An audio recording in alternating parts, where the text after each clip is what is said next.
Continuing on with Chapter 4 of Systems Analysis and Design.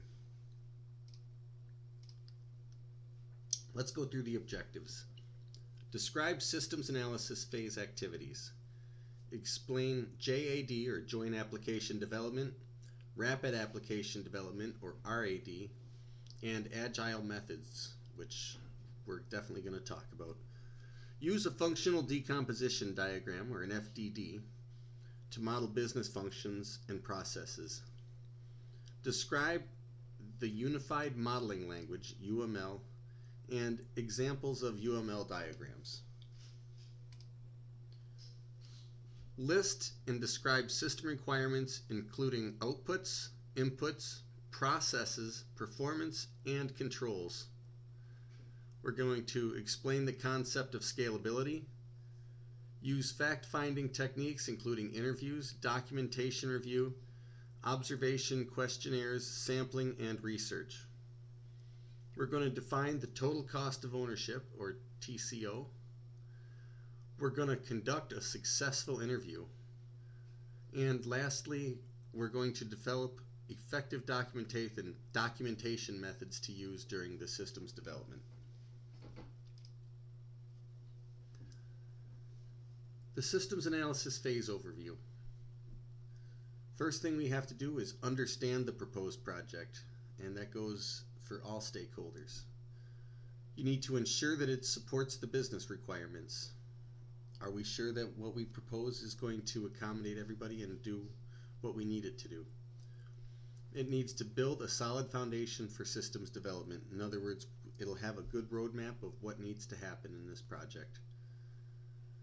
The systems analysis activities include requirements modeling, data and process modeling, object modeling, and development strategies. And we'll be going through this as well. Requirements modeling is the fact-finding steps involved in describing and understanding the current system, because this is the absolute minimum base that we want to start from. So if it can't do what the current system does, the new system is probably going to have problems right from the start. And you're going to set up the new requirements for the new system. Data and process modelings are the graphical representation system data and processes. So graphically represent system data and processes. So this makes everything stand out and makes it readable and presentable. The object modeling is where you actually create objects to represent things, transactions, and events. And development strategies are software trends, developing alternatives, types of outsourcing, the type of development, the timing of the development, the way it's done. We'll go into that a lot more as these slides continue. A systems analysis skills.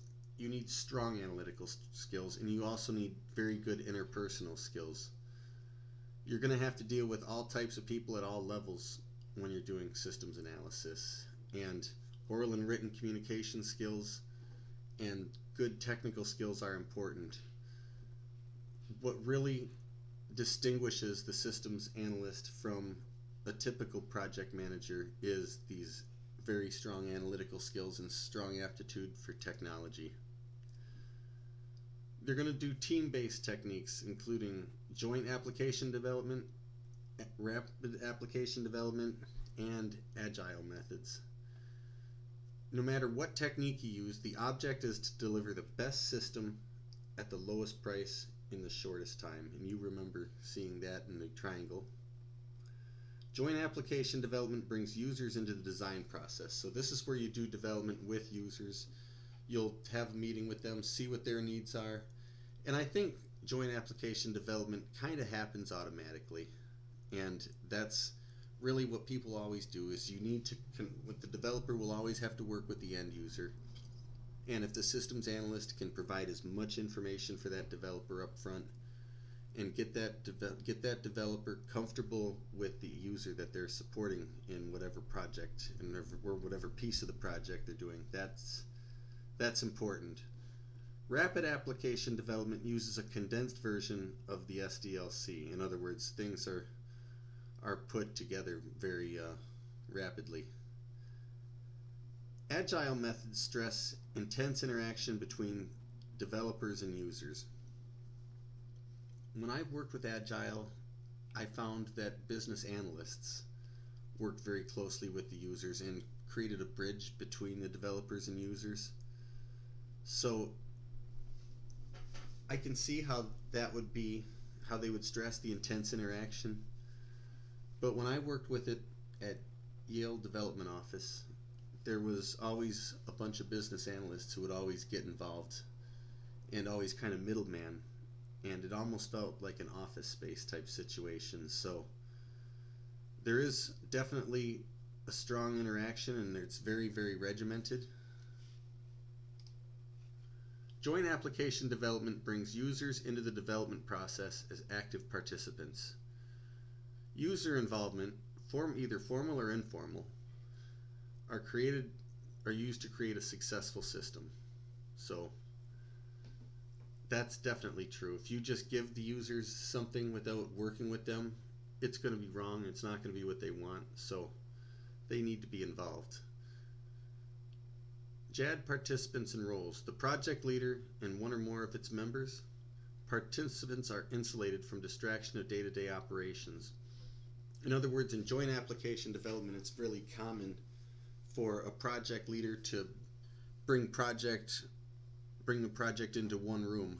I've seen it done where everybody gets together with a user and a developer in a room, and they go through what needs to be done, and everybody works towards the same goal right in the same room. And they're doing their day-to-day operations in a mock environment, but they're not being distracted by real issues.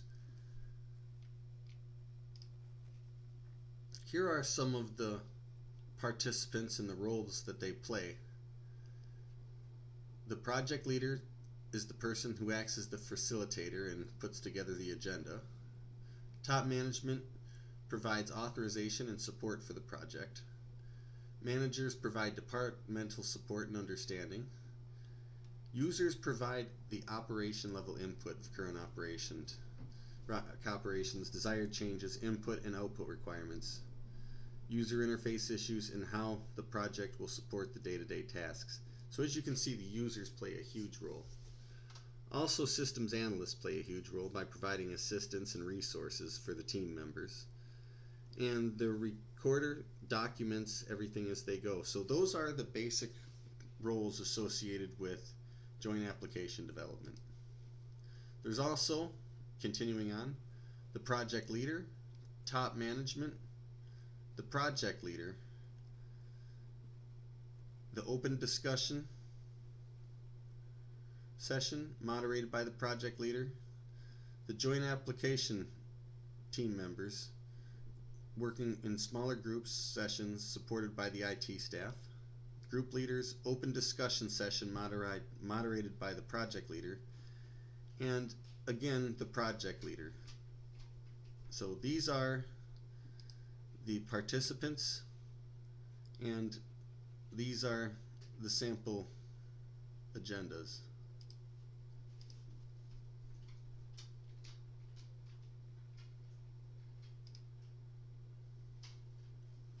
Let's talk about some of the joint application development disadvantages. It's more expensive than traditional methods, and it can get cumbersome if the group is too large.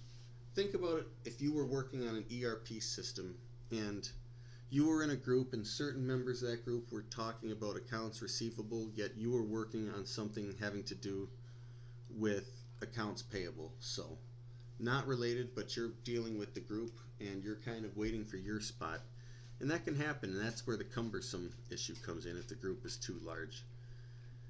That's a disadvantage. Some advantages are that it allows key users to participate effectively. So these people will be there and they'll be ready to go and they will be available. Users believe that they're part of it, so they're not going to be presented with something and say, oh, I don't like this, I don't like that. They're going to like it because they were involved with it. And it's going to produce a much more accurate statement of requirements. Now we'll go into rapid application development. It uses a group approach like joint application development. It produces a requirements model. RAD produces a new system. Here's the complete methodology. 4-phase cycle that parallels traditional systems development life cycle, reduce cost and development time, increases the probability of success. It's got a reliance on prototyping and user involvement, and prototypes modified based on user input.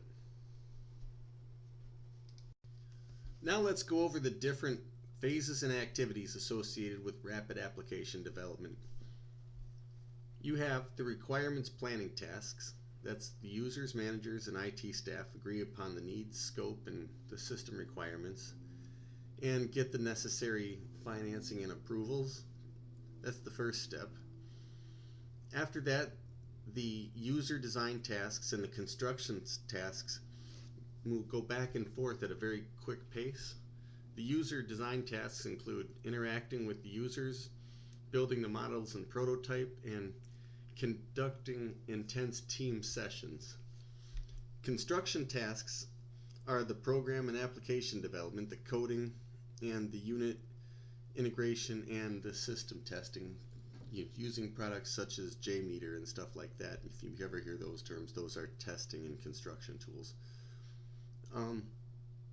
After that, you need to work on the cutover, which is taking the old system and replacing it with a new system and providing user training as seamlessly as possible. So those are the activities associated with rapid application development, where user design and construction goes back and forth, back and forth, back and forth.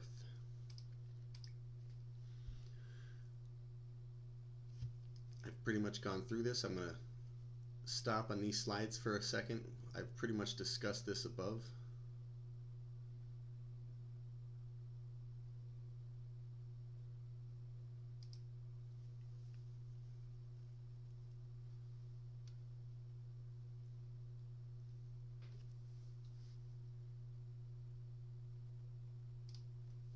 Now let's discuss the advantages and disadvantages as well as going over the objectives. So rapid application development, like its name says, its objective is to cut development time and expenses because it involves the users at every phase of development. It allows the development team to make necessary modifications quickly and as the design evolves.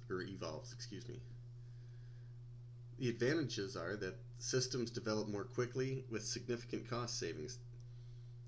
The disadvantages are that it doesn't emphasize the strategic business needs. It might be a good short-term solution, but long-term isn't really considered because it focuses much more on the users rather than what management's goals are per se. It also has less time to develop quality, consistency, and design standards because when you're rushing something, you're always going to have errors. That's pretty straightforward and simple. Agile methods attempt to develop a system incrementally by building a series of prototypes and constantly adjusting them to user requirements. Developers revise, extend, and merge earlier versions into the final product. Emphasis on continuous feedback, and each incremental step is affected by what was learned in prior steps. Here's an example of a product called the Jillian. I have not worked with this myself, but it does use modeling tools like UML, and it lets you create use cases and business process modeling. Now we'll talk about the Scrum and the Scrum meetings. Scrum meetings are usually set to be 10 or 15 minutes depending on the size of the Scrum team. So Scrum comes from rugby, if anyone's familiar with that. And the two types of people who would attend a Scrum meeting, which is led by what's called a Scrum Master, include the pigs, which are the workers, which are the product owner, the facilitator, and the developers and the coders. The chickens include other users and other stakeholders and managers. The chickens are supposed to be quiet in these meetings and allow the pigs to do all the talking and share their work. I've seen this badly abused, and I really don't know how I feel about having chickens in with the pigs during the development meetings. Because think about it from your perspective. It can be handled really badly. If you're running into a problem, the managers being there could put undue pressure on you, and maybe it's a politics thing a lot. So in a good organization that's run really well, Scrum meetings and Scrum can go really well, but it doesn't always. Scrum sessions have specific guidelines that emphasize time blocks, interaction, and team-based activities that result in deliverable software. And like I said, amongst these guidelines are time constraints. So when you work with Scrum, you're supposed to say, what did I get done? What do I need to do today? And what is impeding my progress? Those are really the 3 things that you need to get out in one of these Scrum sessions. So the advantages are it's very flexible and efficient in dealing with change. Frequent deliverables constantly validate the project and reduce risk. Team members need a high level of technical and interpersonal skill, and may be subject to significant change in scope, and that is very true.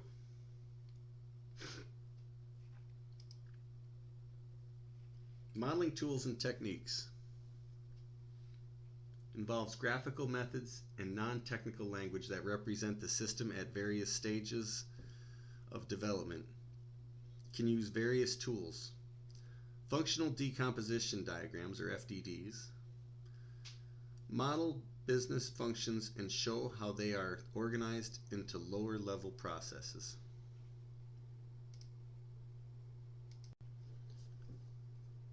Starting with modeling tools and techniques, we'll begin with the functional decomposition diagram, or the FDD.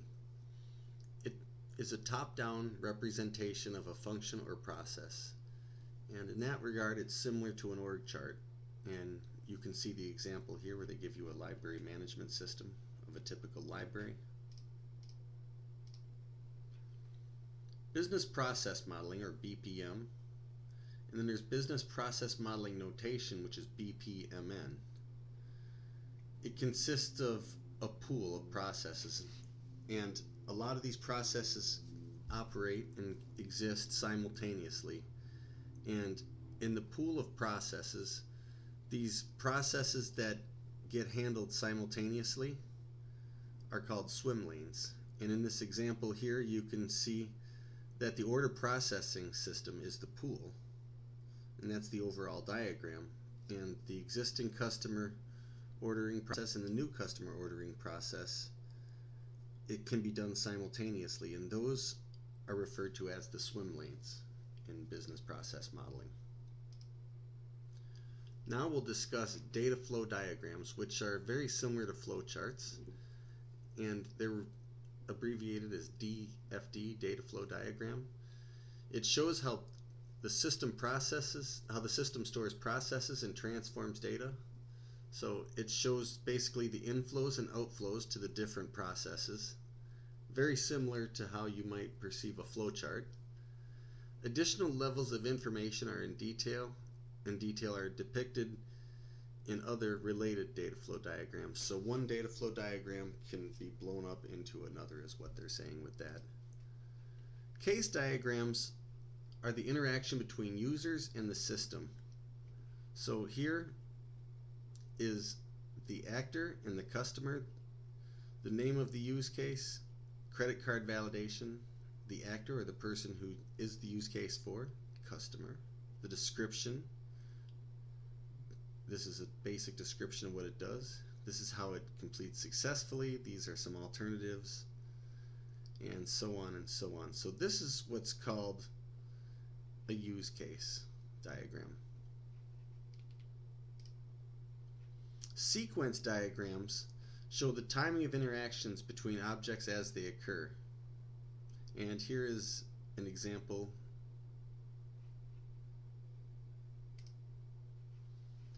System requirements checklists. We here look at output examples. The website must report online volume statistics every 4 hours and hourly during peak periods. The inventory system must produce a daily report showing the part number, description, and quantity on hand, quantity allocated, quantity available, and unit costs, all sorted by part number. The contact management system must generate a daily reminder list for all sales reps. The purchasing system must provide suppliers with up-to-date specifications. These are all examples of items that you'd find on a systems requirement checklist. Here's some input examples. Manufacturing employees must swipe their ID cards into the online data collection terminals to record labor costs and calculate production efficiency. The department head must enter overtime hours on a separate screen. Student grades must be entered on machine, scannable forms prepared by the instructor, and so on and so on. I'm not going to read all of these here, but these are examples of inputs that would be on a systems requirement checklist. Now, here's some examples of some processes that might be on a system requirements checklist. Each student records system must calculate the GPA at the end of each semester. As the final step, year-end processing, the payroll system must update employee salaries, bonuses, and benefits and produce tax data required by the IRS. The warehouse distribution system must analyze daily orders and create a routine pattern for delivery trucks that maximizes efficiency and reduces unnecessary mileage. The HR system must interface properly with the existing payroll system. The equipment rental system must not execute new rental transactions for customers that have overdue accounts. The prescription system must automatically generate an insurance claim form. These are process examples, so these aren't done by a person as an input or an output. These are processes that need to be run internally in the system. Oftentimes these processes are done in batch. Performance examples. The system must support 25 online users simultaneously. Response time must not exceed 4 seconds. The system must be operational 7 days a week, 365 days a year. The accounts receivable system must prepare customer statements by the 3rd business day of the following month. The student records system must produce class lists within 5 hours after the end of registration. The online inventory control system must flag all low stock items within 1 hour after the quantity falls below a predetermined level or minimum. These are examples of performance requirements that are necessary in the systems requirements checklist. These are items that where these performance metrics need to be met or this project will not work. Control examples. The system must provide login security at the operating system level and at the application level. An employee record must be added, changed, or deleted only by a member of the Human Resources Department. The system must maintain separate levels of security for users and the system administrator. All transactions need to have audit trails, or a lot of times that's stored in a table. The manager of a sales department must approve orders that exceed a customer's credit limit. The system must create an error log file that includes the error type, description, and time. These are examples of controls, and security is a form of control that must exist with a system for it to be successful. Now let's go on to scalability. A system's ability to handle increased business volume and transactions in the future. A scalable system offers a better return on the initial investment. To evaluate scalability, you need information about projected future volume for all outputs, inputs, and processes. Now we'll talk about TCO, or total cost of ownership. It's especially important if the development team is evaluating several alternatives. You can really look at total cost of ownership the same way as you would with an automobile. It's really the question of how much is it going to cost to maintain and support this product, including training users, vendor licensing, etc.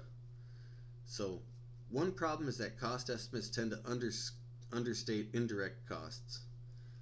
And that brings up the concept of rapid economic justification. Fact-finding. First, you must identify the information you need. So that involves a fact-finding plan. And in that, you need to be asking the who, what, where, when, how, and why. And the difference between asking what is being done and what should be done. If you replicate a system that's not working perfectly now, when you could make it work the way people want it to in the future, why wouldn't you do that? So those are the questions that will help you answer that. Typical questions to ask in fact-finding. What business functions are supported by the current system? What strategic objectives and business requirements must be supported by the new system? What are the benefits and total cost of ownership of the proposed system? What transactions will the system process? What information do users, managers need from the new system? Must the new system interface with legacy system, and I would say is middleware available as a follow-up to that? Here's some typical questions to ask, continuing. What procedures could be eliminated by business processes or re-engineering? Do any security issues exist, and what are they? Are there any risks that you have now that are acceptable? In other words, low-level risks. What budget and timetable constraints will affect systems development? In other words, do you have anything else going on in the budget that's going to take away resources? That's the kind of thing you're looking for there.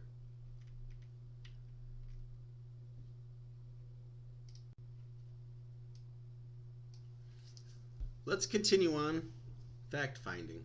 Who, what, where, when, how, and why.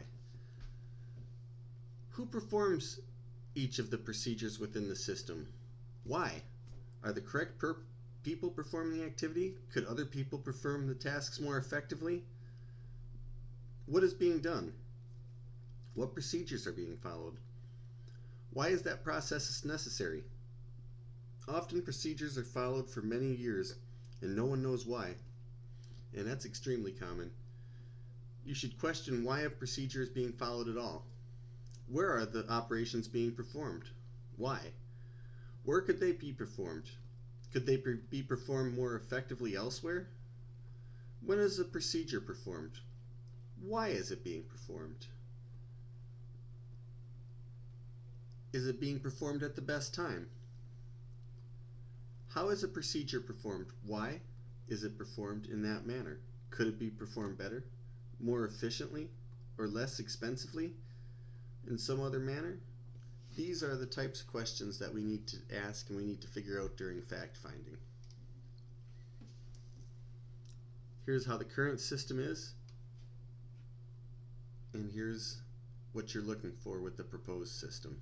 So take a minute and look this over. These are some sample questions.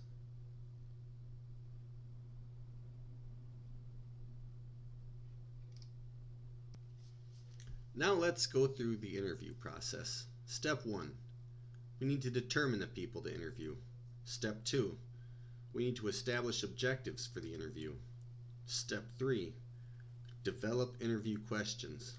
Step 4, prepare for the interview. Step 5, conduct the interview. Step 6, document the interview. And step 7 finally is to evaluate how the interview went and determine whether it has relevancy.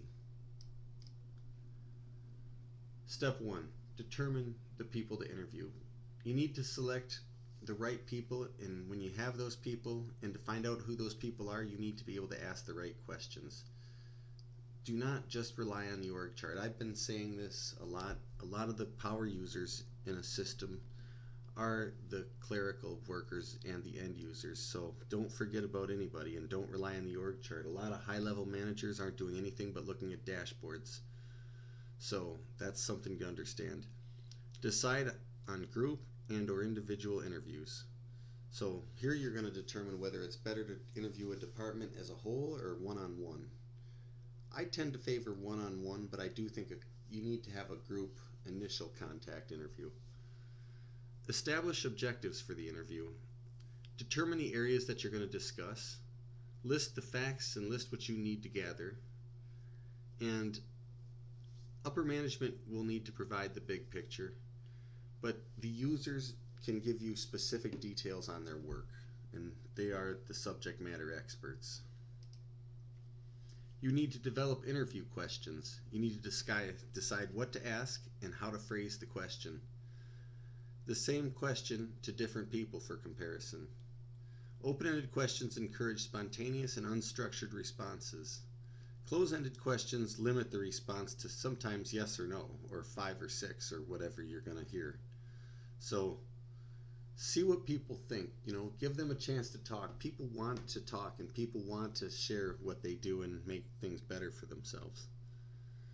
So range of response questions. Limit the response. Use a scale. On a scale of 1 to 10, with 1 being the lowest and 10 being the highest, how effective was your training? So give them a range where they can pick a level, and what's important, what's not important. Let them gauge that in the interview process. Preparing the interview. Careful preparation is essential because an interview is an important meeting and not just a casual chat. You want it to come off as casual and comfortable because you don't want the people to be uptight and nervous, but you need to understand that this is important and you do need to keep it on track, and you do need to formalize it to some degree. Limit the interview to no more than an hour. After an hour, people start to lose attention. You'll notice in these interviews they start off strong, but after an hour people are starting to get weary, and they're going to want to come back and think about some of the things that were discussed. Verify the time, place, length, and topics via email, and ask the interviewee or the person you're interviewing to have some examples of what they need ready to go, and have them show examples of what's wrong and have them show example of what is going right. Here is the sample email to a department where they try to explain when people are going to meet very clearly, when and where, check the schedule. I'll let you read this for a second. Pause it if you like.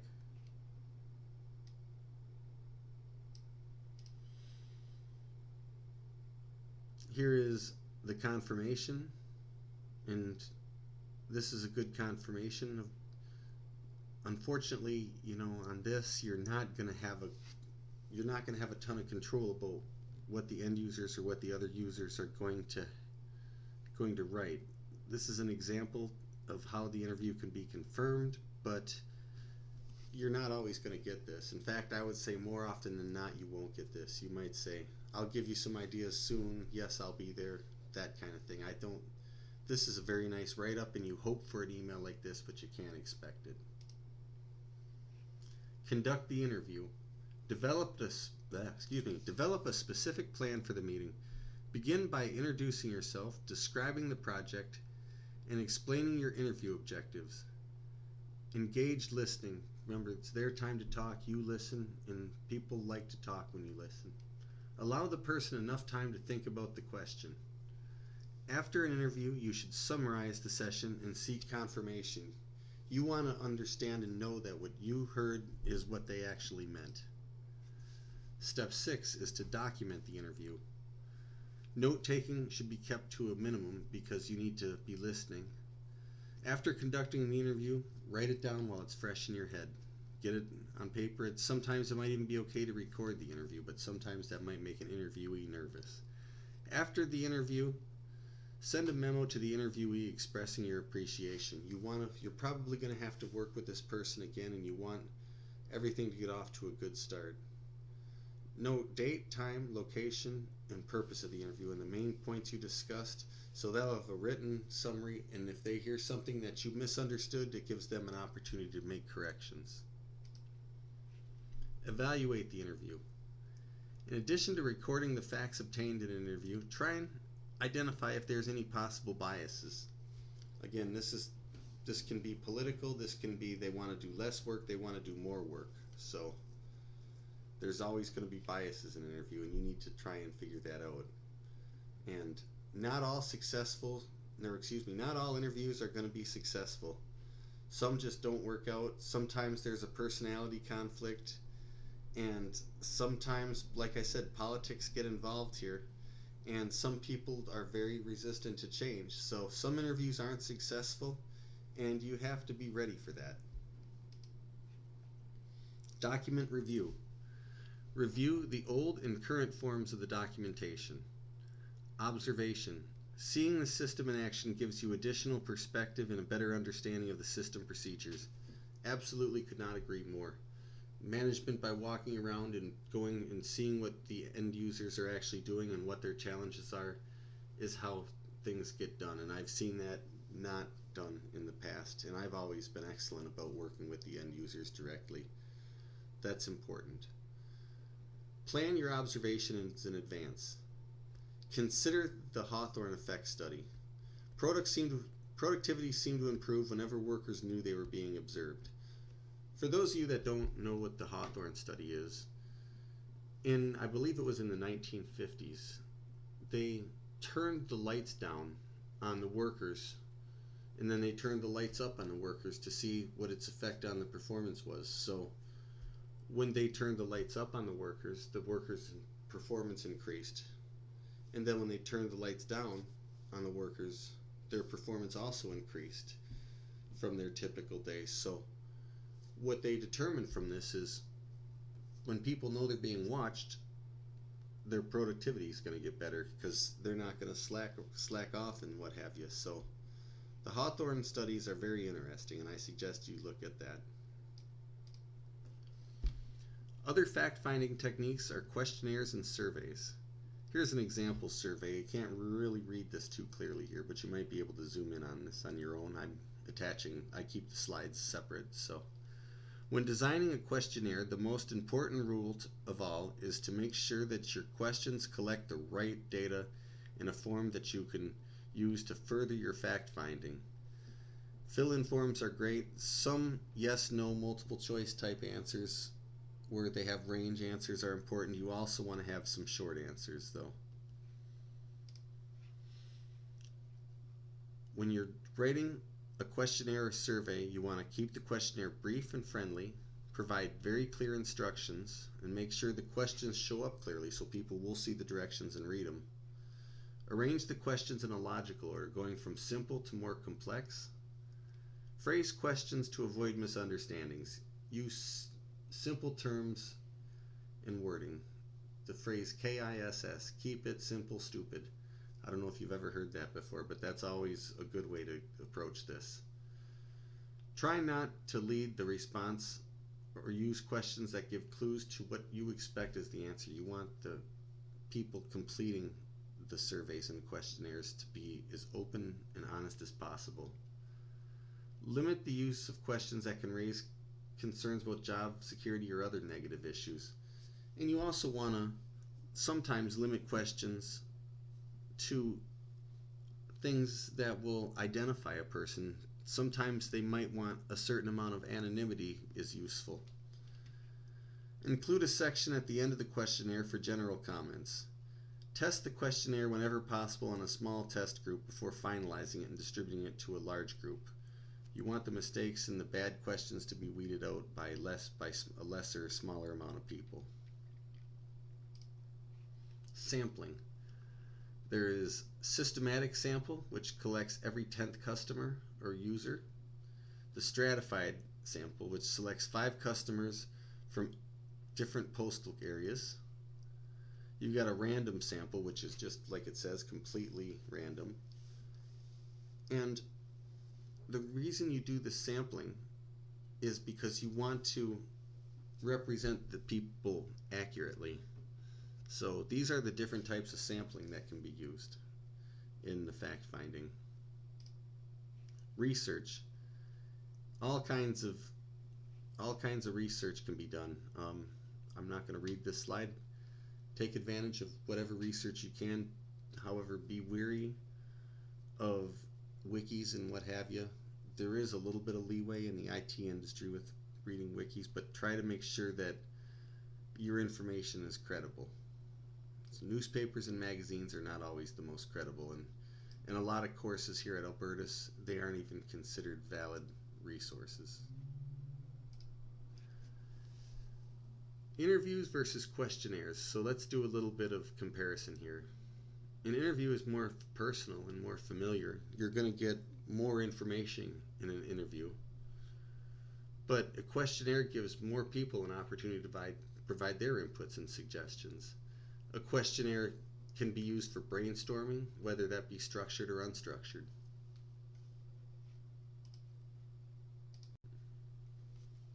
Now let's go into documentation. The need for recording the facts. Record information as soon as you obtain it. This way it'll be fresh in your head. We've discussed this earlier. Use the simplest recording method. Record your findings in such a way that they can be understood by somebody else. If you're the only one who can read your notes, it's not going to work. Organize your documentation so related material is easy to locate. Documentation can also be done with case tools, word processing spreadsheets, database management, presentation, graphics, and collaborative software programs, and histograms.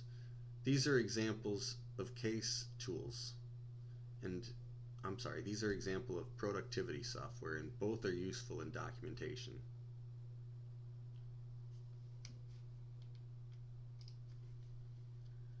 Also, graphic modeling software is very easy to use. I'm a big fan of Microsoft Visio. That's an excellent tool as far as graphics modeling software is concerned. I hope we can get that installed in the classroom. With the online segment of the course, I can't focus on it, unfortunately, but Microsoft Visio is very good and very powerful.